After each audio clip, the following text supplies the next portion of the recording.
Et on parle du futur avec vous, Bruno Bonnel, bonjour. Bonjour. Vous êtes secrétaire général pour l'investissement chargé de France 2030. Ce plan France 2030, on en a parlé en 2021, il déploie des investissements d'avenir dans des secteurs stratégiques. Et 3 ans après, c'est un petit peu plus même de 3 ans après, c'est l'occasion d'un point d'étape.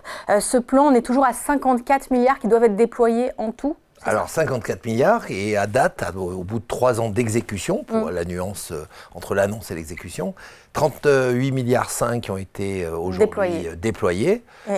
Auprès de 5000 bénéficiaires sur toute la France, à la fois hexagonale et outre-mer. Donc une vraie dynamique dans plein de secteurs différents qui vont de la santé au nucléaire. Alors la question c'est, en ces temps de déficit, la France a-t-elle toujours les moyens de ses investissements ? Oui, plus que jamais, puisque l'idée, la République est bien rangée. Il y a des gens qui s'occupent du court terme de la République, il y a des gens qui travaillent sur le temps long. Et le temps long, c'est celui des investissements d'avenir, c'est celui où on regarde à 2030, à 2035, à 2040. C'est-à-dire que si on reste juste la tête dans le guidon dans ces moments de bouleversement technologique, on raterait probablement beaucoup d'opportunités de création de valeur. C'est financé sur le budget de l'État. L'enveloppe était légèrement réduite pour 2025 par rapport à 2024. C'est dû à quoi? Non, alors ce qui a été réduit, ce sont ce qu'on appelle les crédits de paiement, c'est-à-dire la trésorerie, si vous voulez, courante. Donc ce qui a comme incidence de ne pas toucher aux 54 milliards d'investissements, mais de les étaler sur une période plus longue. On avait prévu de terminer le plan à la fin 26, on terminera le plan à la fin 27. Oui, donc on décale aussi, bon, c'est aussi l'histoire de ne pas trop décaisser d'un coup. Exactement, c'est un problème de décaissement. Alors France 2030 avait été décrit comme un levier pour favoriser la décarbonation de l'économie, favoriser l'innovation. Si la priorité numéro 1, on l'a vu hier, devient le réarmement, France 2030 va-t-il devoir s'adapter et puis financer des entreprises de la défense ? Alors, on se réarme depuis le début de France 2030 dans la réalité, puisque se réarmer, ça veut dire quoi? Ça veut dire regagner en souveraineté. Donc, quand on fait des investissements dans les chips, ça bénéficie à l'industrie automobile. Oui, les puces, les pharmaceutiques, on va donc, le voir. tout ce que mais l'armement. Non, mais l'armement, stricto sensu, c'est une conséquence de tout ça. C'est-à-dire que si on veut de l'acier qui soit souverain et décarboné, si on veut de l'énergie qui soit en quantité pour pouvoir justement produire plus, on aura des conséquences. Directement, nous ne finançons pas d'armes. Ça ne fait pas partie. Ça n'évoluera jamais, c'est votre... En tout cas, ce n'est pas le plan aujourd'hui. Par contre, on a beaucoup de situations qui sont ce qu'on appelle duales. Quand on travaille sur les satellites, avec des lancements des lanceurs satellites qui font partie de nos objectifs de France 2030, on a forcément de l'observation de la Terre, donc ça peut servir à la fois dans le civil et dans le militaire. Donc on est plutôt dans une dualité que dans une segmentation spécifique sur l'armement. Mais il y a quand même une réorganisation, une redirection des investissements. Si on prend par exemple l'hydrogène, c'est quelque chose que vous avez décidé de moins soutenir parce que les marchés vous sont apparus moins évidents. Alors sur l'hydrogène, la situation est un peu différente, c'est qu'on est parti, d'ailleurs le monde entier est parti à fond les ballons sur l'hydrogène. L'hydrogène, c'est d'abord un gaz pour la décarbonation, d'abord un gaz pour de la chimie. On en a voulu en faire aussi un gaz de propulsion sur de la mobilité, etc. Aujourd'hui, on s'aperçoit que les marchés de mobilité sont plutôt orientés vers l'électricité à court terme. Je ne doute pas que dans le temps long, on revienne probablement vers des équilibres ou des mix énergétiques qui soient plus complexes. Simplement, on a décidé qu'il fallait non pas arrêter, bien au contraire, mais étaler dans le temps nos investissements dans l'hydrogène. Ça fait partie des choses qu'on ajuste en fonction des marchés et de voir leur émergence et leur vitesse d'émergence. Donc vous, le premier objectif, ça reste bien la décarbonation. Donc on est toujours plein feu sur la mobilité et la production d'électricité. Alors voilà, deux grands axes. Les 2 millions de véhicules électriques, c'est un objectif produit en France. C'est un objectif de France 2030. Et puis le deuxième, c'est effectivement tous les moyens possibles pour réduire l'empreinte carbone. On est dans notre trajectoire. C'est-à-dire qu'aujourd'hui, les investissements sur les 38 milliards dont je vous ai parlé, on va bien vers une diminution significative de l'empreinte carbone, donc on est sur cet objectif-là. Maintenant, à l'intérieur, on ajuste un petit peu les paramètres pour voir si c'est plus de nucléaire, plus d'hydrogène, plus de batteries. Donc on fait ce travail de gestion des priorités. Justement, dans les batteries, alors c'est pas un acteur français, c'est européen, mais Northvolt, la faillite de ce géant suédois ne vous a pas un peu inquiété sur l'avenir que vous attribuez des financements aux batteries et finalement un géant qui n'a pas tenu la route. Comment vous avez regardé ça? Qu'est-ce que ça vous a appris? Ce que ça a appris, c'est qu'il faut clairement surveiller les marchés, notamment les marchés chinois, soit en ayant des usines souples qui peuvent changer de technologie, ça c'est important, et puis deuxièmement, diversifier l'usage des batteries. Aujourd'hui, on parle beaucoup des batteries pour la voiture, c'est la priorité. Demain, il y aura certainement d'autres usages des batteries, que ce soit pour des producteurs d'énergie renouvelables, type éolienne, surtout si elles descendent au niveau des maisons, que ce soit dans les maisons pour les photovoltaïques, etc. Donc je pense que la batterie fera partie de notre quotidien, quoi qu'il arrive. Il faut simplement avoir des usines qui aient la souplesse. Mais s'il y a des concurrents chinois, pour vous, il faut subventionner, il faut aider nos acteurs locaux et protéger ces marchés. Il faut évidemment protéger notre souveraineté dans ce cas-là, et ça va aussi avec une protection réglementaire aux frontières de l'Europe pour pas que le dumping chinois nous casse l'élan de l'innovation en Europe. Donc je crois que l'innovation, ça va avec protection. Donc j'imagine que vous faites beaucoup de lobbying à côté aussi pour essayer que l'Europe soit un peu plus protectrice de ses frontières et de ses... Nous, on est un service du Premier ministre, donc le lobbying, c'est un mot exagéré. On fait simplement partie d'une stratégie de gouvernement qui consiste à dire attention, l'Europe ne doit pas être naïve sur ces notions d'investissement en innovation sans protection de nos frontières, notamment vis-à-vis des Chinois, mais je vous rassure, vis-à-vis des États-Unis également, et bien d'autres. Sur le nouveau nucléaire, alors vous soutenez les startups avec des projets pour les SMR, mais il y a aussi EDF qui a reçu une enveloppe pour son SMR, son mini-réacteur Neward. Il y a eu d'ailleurs une redéfinition de la stratégie du côté d'EDF, mais d'un côté vous donnez de l'argent à EDF, d'un côté le budget 2025 vient encore ponctionner cette entreprise d'un dividende exceptionnel de 2 milliards de dividendes. Est-ce que ce n'est pas un manque de simplicité quand même dans le fléchage de l'argent? On donne d'un côté, on reprend de l'autre. Ce n'est pas tout à fait les mêmes poches. Vous savez, dans un budget d'un géant comme l'EDF, il y a un budget d'innovation, un budget d'exploitation. Donc sur le budget d'exploitation, il y a un travail qui est fait de l'actionnaire État qui récupère des dividendes. De l'autre côté, il faut choisir des priorités avec des résultats. Donc nous, quand on donne de l'argent à EDF sur un réacteur nucléaire, par exemple, on vérifie qu'il tient bien tous les jalons technologiques qu'il a prévus. Ça ne rentre pas dans la grande marmite du budget d'EDF avec des plus et des moins. Vous, ça fait partie du fléchage? Ça fait partie du fléchage, et ça fait surtout partie du fléchage concurrentiel, puisqu'il y a ce que fait EDF et ce qu'il y a ce que font toutes les autres, notamment les start-up du nucléaire, et donc que le meilleur gagne. Et nous, notre travail, c'est plutôt de dire, on accompagne le mouvement de l'écosystème des petits nucléaires en France, et puis on va bien voir ce qui va émerger. En tout cas, à l'heure où je vous parle, il y a des petites start-up qui sont très prometteuses et qui, par rapport Oui, c'est ça, elles promettent beaucoup, les startups, pour en citer des Jimmy, des Narea. Le premier SMR, à un moment, il était prévu, le prototype, 2027. Vous y croyez? Est-ce que vous croyez vraiment au développement d'un marché? On en a 12 qui sont soutenus en France. Il n'y aura pas 12 qui vont vraiment vendre leur... Mais vous avez raison, il n'y en aura pas 12. Mais l'important, c'est de créer un écosystème. En tout cas, pour le premier d'entre eux ou les premières d'entre eux, ces petits réacteurs seront entre 2027, 2028 et 2030. Là-dessus, il n'y a plus de doute avéré.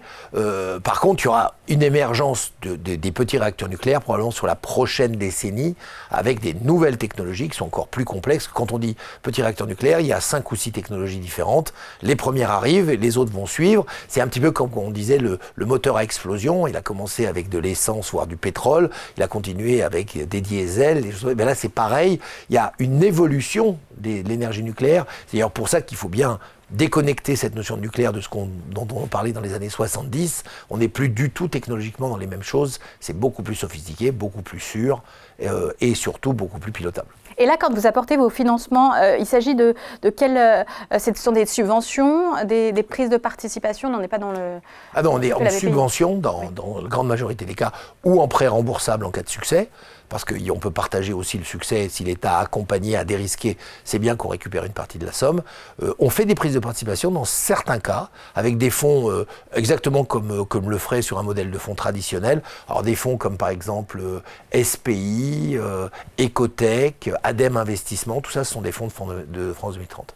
Alors, il y a eu aussi un plan, un volet dans le plan France 2030, c'était la souveraineté sanitaire. Donc là, se réarmer en termes d'usines pour fabriquer des médicaments. C'est la grande ambition du Covid. Ça suit son cours. Les ambitions sont toujours intactes? Ah oui, plus que jamais, puisque par exemple, le groupe Séquence a été supporté pour qu'on puisse refaire du paracétamol sur le territoire.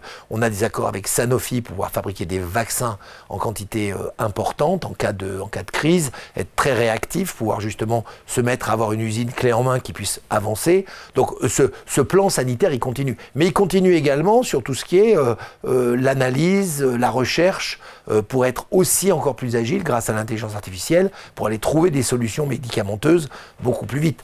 L'exemple du Covid nous a appris que la vitesse joue beaucoup là-dedans.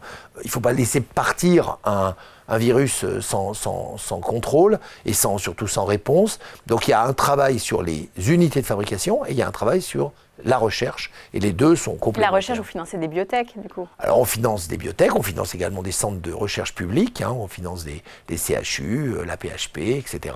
Donc des gens, du travail qui est fait dans les hôpitaux publics également, avec, en termes de stricte recherche médicale, mais pour faire avancer cette science, notamment avec l'intelligence artificielle. Et oui, l'IA, parce qu'il faut en parler, vous qui avez remodelé un peu les priorités de ce plan, l'IA, quelle importance vous lui donnez maintenant? Parce que d'un côté, l'intelligence artificielle n'a pas de mal à trouver des financements. On l'a vu la semaine dernière avec le sommet à Paris, on a eu 110 milliards venus de l'étranger. Donc est-ce que c'est vous, votre rôle, de mettre de l'argent encore dans les startups françaises? Alors, ce qu'on fait quand on met de l'argent, alors il y a d'une part effectivement les annonces de la semaine dernière, 109 milliards dédiés aux infrastructures essentiellement, les data centers, et toutes les liaisons qui vont avec les data centers, y compris les liaisons énergétiques. Et puis la deuxième partie, qui est tout aussi importante, c'est les usages. Ce qu'on appelle chez nous le plan convergence IA. C'est-à-dire comment on arrive à faire accéder l'IA dans plein de secteurs différents. C'est ça qu'on finance. En fait, on finance non pas les gares et les rails de l'infrastructure IA, on finance les locomotives et les wagons. C'est-à-dire qu'on est vraiment au niveau de l'usage, parce qu'une des clés de succès de l'IA, ça va être vraiment de rentrer dans l'habitude des gens dans l'usage. Alors on a vu le succès des chats GPT et surtout des Mistral. Et du coup, ça donne quoi comme entreprise que vous soutenez? Ça peut être des entreprises qui travaillent sur des recherches en oncologie, par exemple. Hein. Il y a une entreprise, Loico, qui travaille là-dessus. Ça peut être des entreprises qui travaillent également sur la simplification administrative, aussi bizarre que ça paraisse. On est là-dessus aussi, avec le gouvernement. Et là, il y a besoin d'IA. Et oui, mais il y a besoin d'IA, mais d'un autre côté, les gens ne veulent pas que ce soit déshumanisé. Donc il faut trouver le bon équilibre entre avoir une efficacité réelle et garder la liaison avec l'humain. Enfin, je ne vais pas vous passer le détail du gars qui reste 2 heures au téléphone à appuyer sur des boutons. Très très vite, il n'aime pas l'IA, lui. Hein. Lui, il n'aime pas l'IA. Donc il lui faut quand même un petit peu plus que ça. Et je pense qu'il faut soutenir des entreprises comme Mistral, qui sont quand même la clé. Mais Mistral, on se dit qu'elle n'a pas de mal à trouver des financements. Détrompez-vous, elle a autant de mal que les autres. Ça veut dire que Mistral, il faut qu'elle trouve ses financements, elle, ça, il n'y a pas de problème. Mais il faut qu'elle trouve les applications qui vont utiliser Mistral pour travailler comme support, je dirais, de base, comme socle technologique. Et là, il y a des besoins de financement de l'entreprise qui sont en fait je ne sais pas si on dit des sous-traitants ou des surtraitants, c'est-à-dire des gens qui utilisent la base de Mistral pour faire leurs applications. Et donc, l'IA, vous avez attribué plus de moyens qu'en 2021 parce qu'on jusqu'à maintenant, on avait dépensé, donc en 3 ans, on a dépensé 2,5 milliards. Bon, on va doubler cette somme sur les 3 ans qui viennent, c'est-à-dire qu'on va passer à 5 milliards.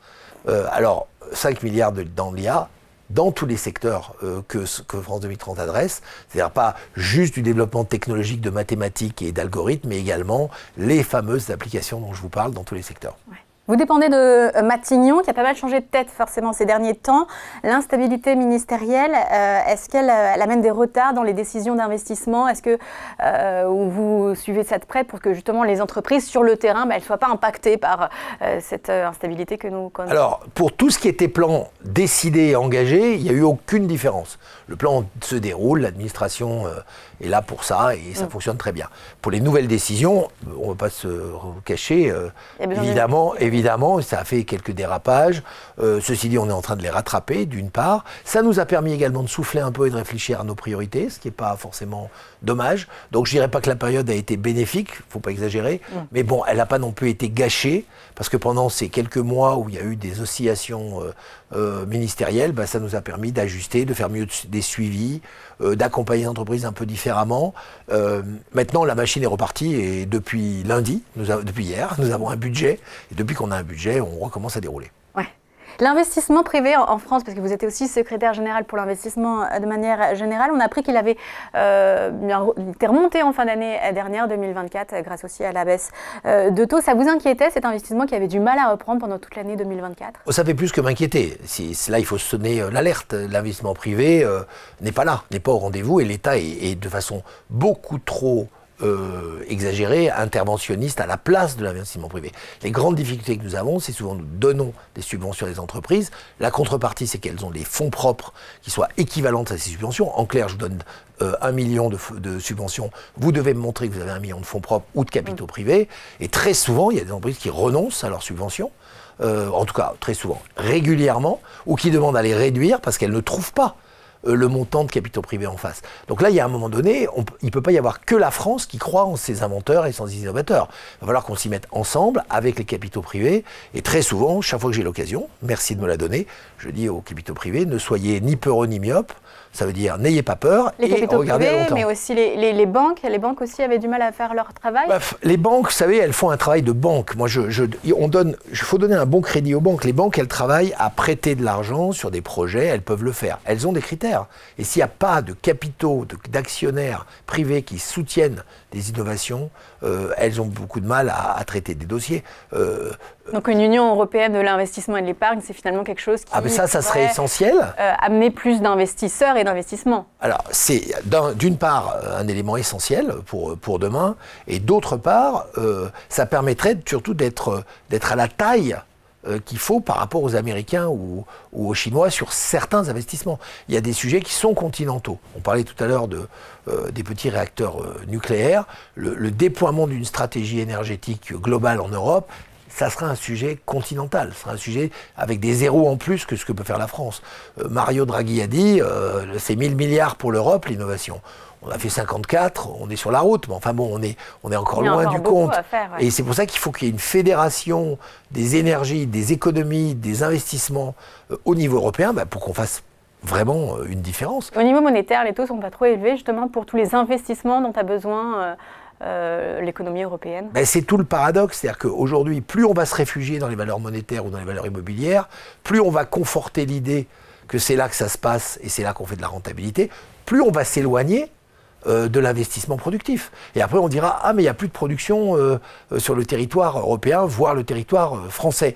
Je pense qu'il faut vraiment qu'on arrive à une logique d'équilibre où le monétaire, l'immobilier, l'économique soit plus en harmonie, parce que ça diversifie le portefeuille. Donc il faut des taux plus bas pour favoriser l'investissement. Alors je suis pas en décision de ça, mais oui, je préférerais qu'on baisse des taux monétaires pour éviter d'avoir de l'argent qui s'enfuit là-bas. Bon, il y a d'autres raisons pour lesquelles qui sont hauts, des raisons de concurrence internationale par rapport à d'autres valeurs monétaires, mais je pense que cette politique du pire qui est de dire, tant pis, on assèche l'investissement privé dans l'industrie, dans la création de valeur, dans la production, au bénéfice de l'immobilier ou du monétaire, c'est une situation un peu catastrophique pour les emplois demain et surtout l'économie générale de demain, sur laquelle repose finalement à un moment donné le monétaire.